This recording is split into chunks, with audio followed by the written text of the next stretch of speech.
ابھی آپ کو براہ راست کراچی لیے چلتے ہیں۔ مولانا فضل الرحمان کنونشن سے خطاب کر رہے ہیں۔ مکاتب فکر اس میں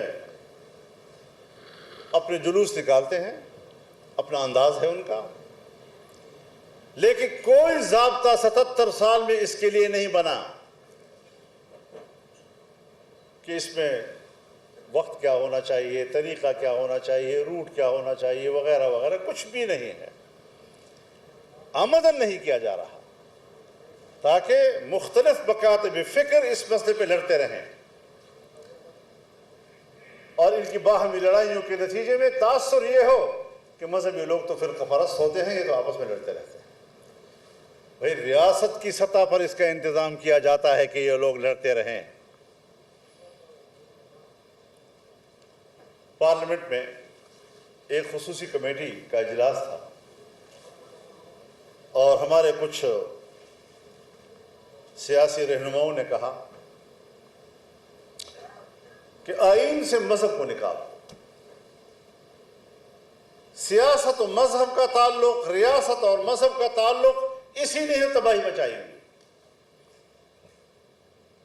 یہ فرقہ پرستی، فرقوں کا آپس میں لڑائیاں، فسادات، اسی لیے ہیں کہ ہم نے ریاستی نظام میں مذہب کو دخل اندازی کا موقع دیا ہے۔ تو میں نے ان سے کہا جی اس بات کو ذرا اگر سنجیدہ لے لیں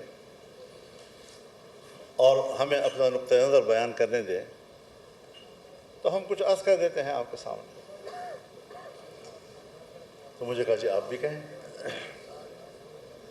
میں نے کہا کہ ملک میں فساد کی وجہ صرف فرقہ واریت نہیں ہے۔ میں اس کا انکار نہیں کر رہا کہ فرقہ واریت فساد کی وجہ نہیں ہے، فرقہ پرستی فساد کی وجہ ہے، لیکن صرف فرقہ پرستی وجہ نہیں ہے، بلکہ لسانیت، قومیت، علاقائیت، صوبائیت، یہ بھی تو فساد کی وجوہات ہیں۔ اس ملک میں کبھی پشتون پنجابی کا سوال پیدا ہو جاتا ہے، کبھی پشتون بلوچ کا سوال پیدا ہو جاتا ہے، کبھی مہاجر سندھی کا سوال پیدا ہو جاتا ہے، کبھی سرائیکی پنجابی کا سوال پیدا ہو جاتا ہے، اور ہماری اس تاریخ میں کتنے فسادات ہوئے، کتنی تلخیاں آئیں، یہ بھی ہماری ایک تاریخ ہے۔ میں نے کہا اب آتے ہیں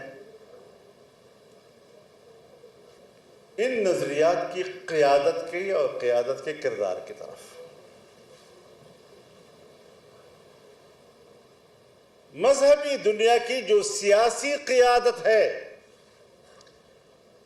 اس سیاسی قیادت نے قیام پاکستان سے لے کر آج تک فرقہ وارانہ ہم آہنگی کے لیے کردار ادا کیا ہے۔